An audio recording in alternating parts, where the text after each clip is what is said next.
കൊട്ടിയൂർ വൈശാഖോത്സവത്തിനോടനുബന്ധിച്ച് പരമപ്രധാനമായ ചടങ്ങുകളാണ് ഇളനീർ വെപ്പും ഇളനീരാട്ടവും. ഇളനീർ സമർപ്പിക്കുന്നതിനായി ഇളനീർക്കാവുകൾ എഴുന്നള്ളിക്കുന്നതാണ് ഇളനീർ വരവ്.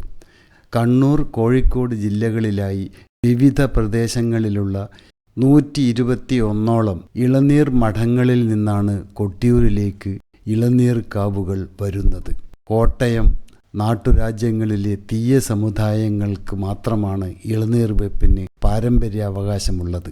ഇളനീർക്കാർ മേടമാസത്തിലെ വിശാഖം നാൾ മുതൽ വ്രതമെടുക്കുന്നു. നെയ്യാട്ടം നാൾ മുതൽ വ്രതക്കാർ സംഘം ചേർന്ന് ഇളനീർ മഠങ്ങളിൽ പ്രവേശിക്കുന്നു.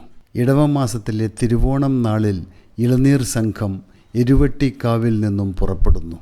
ഭൂതഗണനാഥനായ വീരഭദ്രനെ യാഗപൂർത്തീകരണത്തിനായും ശിവകോപം തണുപ്പിക്കുന്നതിനുമായി ശിവപുത്രനായ ഇരുവട്ടിക്കാവ് ദേവൻ അയക്കുന്ന മനുഷ്യഗണങ്ങളാണ് ഇളനീർ വ്രതക്കാർ എന്നാണ് സങ്കല്പം. നെയ്യാട്ടത്തിൻ്റെ പിറ്റേന്നാൾ രാവിലെ മുക്കിച്ചന എന്ന കർമ്മം തുടങ്ങുന്നതോടുകൂടി കഠിനവ്രതം തന്നെ അനുഷ്ഠിക്കുന്നു. വ്രതക്കാർ പാദരക്ഷകൾ വർജിച്ചും സ്വയം പാചകം ചെയ്തും സ്നാനം, ജപം, ദീപാരാധന എന്നീ ആചാരങ്ങൾ പാലിച്ചും മഠങ്ങളിൽ തന്നെ കഴിയും.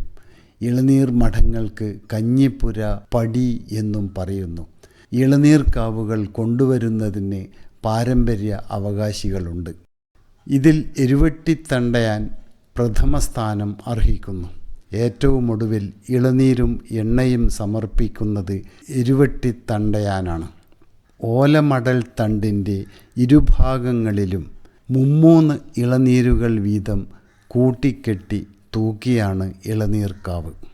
കഞ്ഞിപ്പുരകളിൽ നിന്നും ഇളനീർക്കാവുകളുമായി പുറപ്പെടുന്ന ഇളനീർക്കാർ ദിവസങ്ങളോളം കാൽനടയായി ഇളനീർ വെപ്പിനായി മന്തഞ്ചേരിയിൽ എത്തുന്നു. ഓരോ സംഘവും അവിടെ വിശ്രമിക്കുന്നു. കൂത്തുപറമ്പിനടുത്തുള്ള എരുവട്ടിക്കാവിൽ നിന്നാണ് എണ്ണയും ഇളനീരും എഴുന്നള്ളിക്കുന്നത്. ഇളനീർ വ്രതക്കാർ സന്ധ്യയോടെ കിഴക്കേ നടയിൽ ചന്ദ്രശേഖരൻ മാവിൻ ചവിട്ടിൽ തമ്പടിക്കുന്നു.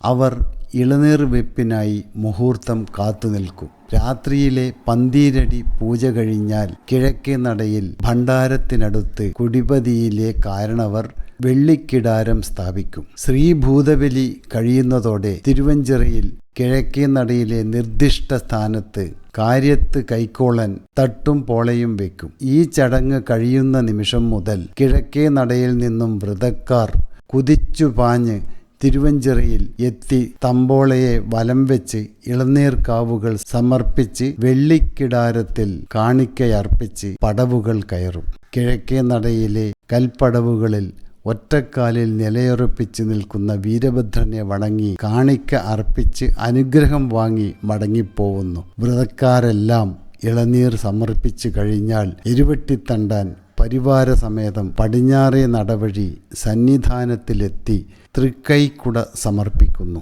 ഇതോടെ ഇളനീർ വെപ്പ് ചടങ്ങ് പൂർത്തിയാവുന്നു.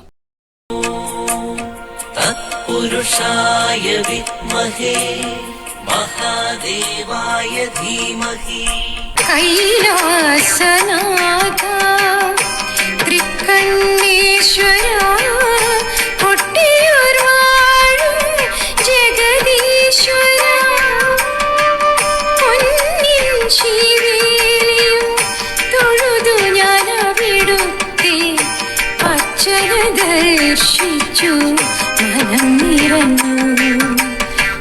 കൈലാസനാഥ ത്രികണ്ണേശ്വര കൊട്ടിയൂർ വാഴും ജഗദീശ്വര പൊന്നിൻ ശിവേലിയും തൊഴുതു ഞാനവിടുത്തെ അച്ഛന ദർശിച്ചു മനം